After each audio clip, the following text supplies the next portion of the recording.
बाद इसी बस्ती जनपद में जब कोई गजट जारी होता था जाति प्रमाण पत्र के लिए, मैं भी पढ़ने वाला लड़का था, मैंने पढ़ाई वढ़ाई पूरा कर लिया।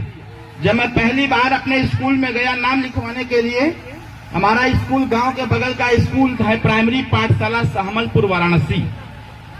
जब मैं स्कूल में नाम लिखवाने गया तो वहां यादव जी प्रिंसिपल थे, उनका नाम था बैजनाथ यादव जी।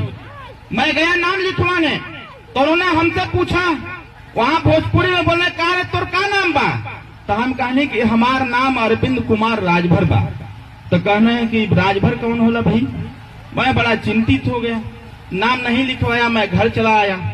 घर आया तो बाबूजी शाम को आए स्कूटर से, हमने पूछा, हमने कहा बाबूजी बताइए राजभर कौन होता है?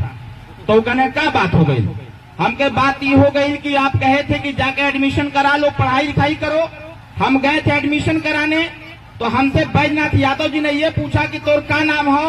तो हम बताइए कि हमार नाम अरविंद कुमार राजभर हो। तो वो पूछना कि बताओ राजभर का होला?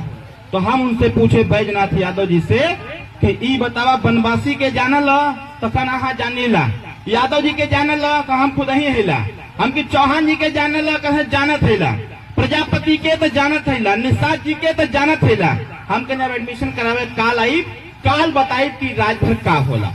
साथियों वहीं पर बैठा हुआ व्यक्ति राजभर का जब बात करता है तो कहता है कि राजभर वही जाति होती है जो रात को चोरी करने का कार्य करती है।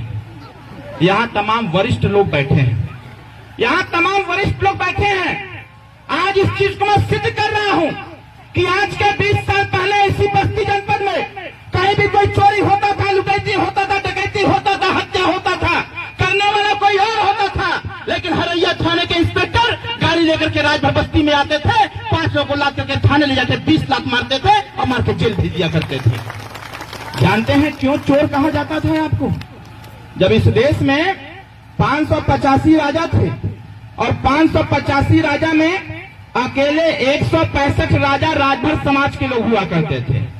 जब इस देश में राजभर राजाओं का राजपाट छीना गया तो ये राजभर समाज के लोग जंगल में चले गए, और जब जंगल में चले गए तो जंगल में जाने के बाद इनका पालन पोषण अपने परिवार का नहीं कर पाते थे।